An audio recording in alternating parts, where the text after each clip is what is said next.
Welcome to the Checkered Shorts Podcast, a podcast of three fraternity brothers reconnected by their love of IndyCar. Join us for grid-rival IndyCar fantasy talk, predictions for upcoming races, and reactions to race day results and all things IndyCar. Let's go racing! Hello, welcome back, Checkered Shorts, episode number 32. Who would have thought it, but we've made it this far. It's been a lot of fun. Go to our resident professor of all things IndyCar, Professor Brian Dinwiddie, with our relevance to number 32. This was an easy one, and if you guys didn't think it was easy, then your historical knowledge is lacking. So 32 goes to the 32nd entrant into the 1911 Indianapolis 500. Okay. That would be Ray Haroon in the Marmon Wasp. He started 32nd because he was the 32nd person to send in his entry form. He actually was a retired engineer for the Marmon car company and came out of retirement to drive that race, and then in victory lane announced that he was re-retiring. But just another tidbit that I like to think of that time period. We know that it was the Marmon Wasp because in that time period they talked more about the car than they did the driver, and for many, many years it was not about who was behind the wheel; it was the car itself. So. And the number 32 was on the side of that Marmon Wasp in 1911 in the first Indianapolis 500. Probably the most treasured piece in that IMS museum, right? Mm-hmm. It's got to be. It's got to be. Sure. They're long ass cars, and it's cool that they still have those things in that kind of condition. So no, it's cool. Hooray. So we do have to address the fact that Brian is posing as Tim the Toolman Taylor today with the backdrop. So maybe a little explanation so people at home aren't saying where is he? I'm Wilson. I am a father of two preteen or teenage daughters, and so there's a little sleepover happening in the basement tonight, which is where my office is, and I thought it would be smarter and quieter out here in the garage than in my office. So you guys get a little view of the Dinwiddie garage tonight. Get it in while summer's here, right? We're starting. That's right. Last hurrah. Yep, I agree. Well, cool. All right, so episode 32 is just following the race at Toronto. Obviously, I'm proud of my boy Pato coming out and representing on the course and probably the place that he's performed the worst at in his entire career. But more so than that, just to be able to string together 2 weekends in a row with a victory. And, less than 100 points between him and Alex Palou. That's been a long time since anyone's been within 100 points on the season. That's pretty wild. Yeah, really good performance. It was no matter if you're a Pato fan or not a Pato fan before pre-podcast we were talking, I thought it was a darn good race. A lot of things happened. A lot of things could have happened. A lot of, what ifs. Pato, he got a little lucky, but he still won that race. He made the right strategy call. And that's what set him up for success. And he had some heat with some other drivers. So he held him off, and it was. I thought it was good. Still coming off that strategy, that pit strategy. When he got back out on the track, he still had to make up some spots to get out front. Yeah, it wasn't coming out in the pits first. He still had to sway his way through traffic and all that other good stuff. So I thought he came out fifth, I believe, and made passes by Connor and VK and Simpson and one other, and I don't remember who that other, but made some really good and aggressive moves, which he needed to do there. And I think aggressive is what I would think about Sunday's race. We saw a lot of beating and banging, so side-by-side action all throughout the race. And especially Mr. Lundgaard, he was really giving it to I think temper got a little bit the best of him in the last 5 or 6 laps there. So Yeah, you could tell that he was trying to maintain position, but he was doing it by trying to box people out almost. And Power then, was too, right? yeah, Power was doing the same thing. yeah. And then David Malukas, he had to come out and try to gain some positions. And one time he gave Will Power a little taste of his own medicine. Kind of bumped into the old guy, took over the track position that allowed him to pass. I think everybody's kind of getting tired of everybody. You know what I mean? Over halfway through, and I think there's pretty good grace in the paddock, but when you're on fresh tires or whatever, I think it's all right, man. Just get out of my way, especially on a course like that where you can do a little beating and banging. People are getting fed up, I think. So it made for great content for all of us. Yeah, they need a week off. Yeah, I won't get it till after this weekend, but they've been pretty busy here. It's been go, go, go, go, go. Yep. So they could use a little time at home sitting on the couch, I think. It's a good way to put it. Yeah, I agree. Yeah, and one thing that I thought was interesting, just as number one, if I were watching this 2 years ago, I would not have understood how that pit stop was so important and how the strategy was going to play into it.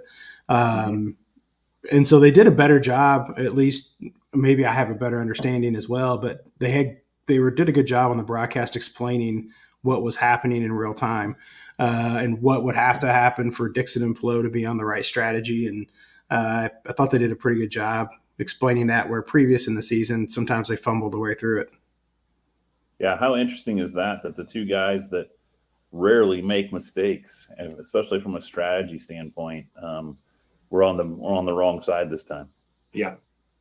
And Kevin Lee was interviewed Pelot at the end, and he's like, "You didn't do anything wrong, Alex." And he goes, "Well, I called for the strategy." So he took the brunt of it, which is good. But I mean, who knows? That's the name of the race too, is and especially these, you're a lap away or an accident away or a flat tire away from making it the perfect call. So it's not an oval where you're just running on full throttle a lot of times, it seems. And that's why they're cool. That's why they're cool, I think. Yeah, no, it was a lot of fun to watch, and there was action throughout the field. At the beginning, you kind of thought there wasn't going to be much action at the front, and maybe it was more of the same. And then the strategy came into play, and those guys got stuck behind some guys, which made for some good racing back there too. Correct. Because when they came, DK was leading for a little bit. Yeah, Malukas was up there for a while. Like, it made it again just for good IndyCar racing. No matter who you're a fan of, it still made it for fun IndyCar racing. As how I took that race, it was a really good race to watch. Lots of drama. It's nice to see, some of the not the same old guys up front. And Pato's, I mean, another storyline. Yeah, he's still far away, at like 99, right, or something like that. But it's still a storyline. It is Pato's coming, sort of thing. So it's good for the sport. If not, and Pato wins best, the favorite driver of the series. So just keeps checking all these boxes here in the past couple of weeks for sure. I think it gives a little momentum because it happened in back-to-back weekends. Obviously, there was a race in the middle because last weekend was a doubleheader. But to see the performance 2 weekends in a row gives you a little glimmer of like, hey, well, maybe he can string together some. And, all it takes is a really good finish or a victory, and Pelot doesn't finish a race and something happens, which you've seen happen to great drivers, which we're going to talk about here in a minute when we talk about who disappointed. And some of it not because of their own doing, but there were some disappointments on Sunday. Yep, for sure. That's part of it. Scott McLaughlin, that was disappointing. What could he have done potentially throughout the race? It didn't seem like he had like the best car out there on the track, but to just lose your lug and tire go flying off. Man. And they showed him the replay, and he acted like on the coverage is the first time he'd seen it. He goes, "Oh yeah, there goes the lug nut." Because he didn't want to put it on his pit crew. He kind of was, he goes, "Who knows what happened? I just heard something pop and something broke away." I mean, I think you dive into Penske automatically, and the day they had it again, it's. I'm not a Penske guy. I don't hate Penske, but it's just how I grew up. it kind of makes you chuckle a little bit.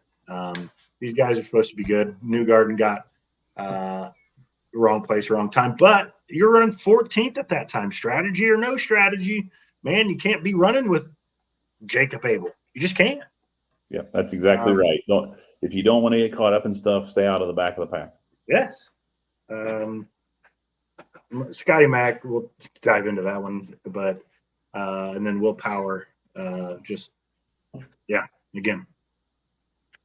not Penske-esque, but it's makes a good storyline again for something else for us to talk about. That's for sure. Yeah. So the other one who disappointed me mainly because I picked him up thinking he was getting pretty hot was Christian Rasmussen. I was kind of hoping he would do something for me, and he wrecked out early, or not early, but first half of the race or so. Well, he was racing pretty decently. Include his teammate in that too. Both ECR cars were bad again, like bad in this race. And Rossi just, I don't know.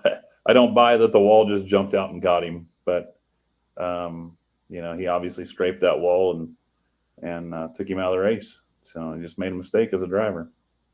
Yeah, there was. I'll give him a little bit of that. There was a lip, and he put it. It messed it up pretty bad. But don't hit the wall. It's not there to hit. I agree. Rossi again. I'm going to stop talking about him because he's just at the bottom tier of the drivers. He really is. It's just he's not who he used to be. So I'm done talking about him. He's not one of these guys that should be in the top 10. He's just so. Who else? I'll throw out there that I'm disappointed in IndyCar, and I say that because they need to do two things. The weekend schedule needs some change, and I know Alex Ross has been telling me about that. But when you have the warm up 2 hours before the race, when something like what happened to Ferrucci happens, get that car back and ready. We've talked about the qualifying situation that came up and bit David Malukas again this weekend. There are too many cars on that short of a track for everybody to get clean space to be able to run their speed. They've got to do something moving forward with the weekend schedule to give guys a better, fair shot at racing at their full potential. Yeah, I totally agree. They have the time to do it. You have all weekend. Even if you run 2 Fridays and a Saturday or whatever, but there's time, and these guys deserve it. And it would, the series is already super competitive. It would just make it that much more competitive, and give these guys a real feel of what this car is going to do. And Sunday morning on the warm up, they had rain tires on some of these dudes. So I know you can't push back the Fox broadcast, but could you push back the warm up a couple hours and stuff like that? No, I agree. It's a strong point and something that needs to be considered, but I don't know if it ever will. That's the unfortunate part. Right. So who impressed? You called it, Pato. Pato's going to be there, and not just because of strategy, but what he did. To keep the lead, and then he just took off and left everybody. So I think Pat is supposed to do that. Who impressed me is number 2, number 3, Renus and Kiffin. Huge monster days. Just two guys that have kind of been chipping at it a little bit. Again, a little bit of strategy, but hey, man, that's the name of the game. Kiffin was getting at one point lost like 6 positions in like one lap. I was like, oh, I had him on grid arrivals. Is like, of course. He kept saying he's staying out there too long. He's staying out there too long. So those two, obviously. Andretti. With Andretti. Yep. You've got to give them kudos. Like, I know they finished, 4th, 5th, 6th, but they 5-10 more laps. They had the 2 fastest cars all weekend. Right.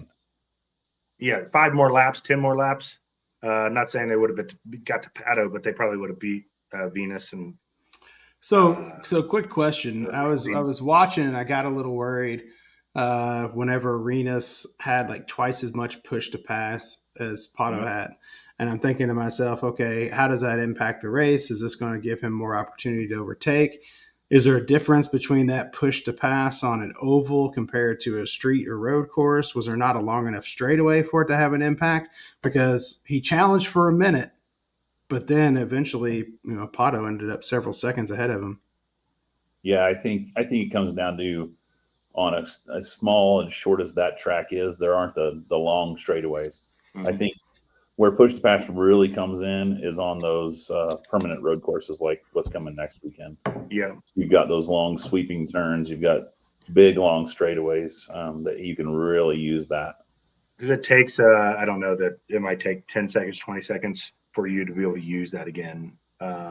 So there is strategy, and you're not pushing it in a 80-mile-an-hour turn while you're braking type of thing. So there probably is maybe twice on a lap that you can use it at all get out type of thing. So I'll tell you one more impress for me is this is 2 races in a row that Prema has had a top 10 finish. Yep. And Callum Ilott was strong all weekend. Like there was a little bit of strategy there, but he was up front to start with. So he was qualifying well there as well. I'll give you that. It's for Callan's obviously ran in the series for a couple of years, but I think last year he wasn't. But this is a brand new team, and they're showing some, that they're not at the bottom of the list of teams right now. It doesn't seem like so. That's cool. And Schwartzman too, doing great. I think I love it. This is what the team needs. Give a little competition. You're 100% right. In 8th place for Callum. Awesome. All right, so I think to wrap up our episode, last thing we have to do post race, our Kelly Landscaping shit pit of the week. You guys can give me nominations, but when you don't put the lug nut on the tire, that's not driver induced. That's nobody else's fault except for the pit crew. That's what cost him. I don't know where he was running particularly at that time, but probably could have been the only one to finish, right? Out of the team. Will was still 11th, but yeah, I'm stamping it. That's Kelly Landscaping shit pit of the week. Scott McLaughlin. Got to do better, boys. Got to do better. That's 2 weeks in a row that he hasn't finished a race. That's not good. Not good. Well, it's not been good since Moyer was fired, honestly. Yeah, you're right. Like started going back to the 500. Like it's really fallen apart since Kyle left the team. And I know we talk about it a lot, but it's big news. Anybody that follows this sport it's just unfathomable, really. I think I've said that before. Newgarden finally did an interview, short and sweet, but just thank you, PBG. Thank you. Yeah, yep. Right. Sorry. See you next week. Wrecked 2 of your cars in 2 weekends. I can't say I would be a little bit better if that was me, but I'd like to think I would be. But who knows? But overall, good weekend. We got another one coming up, so stay tuned. All right, so thanks for joining us for episode number 32 of Checkered Shorts. We'll catch you with our next episode as we preview next race. Short and sweet. Love it. See y'all.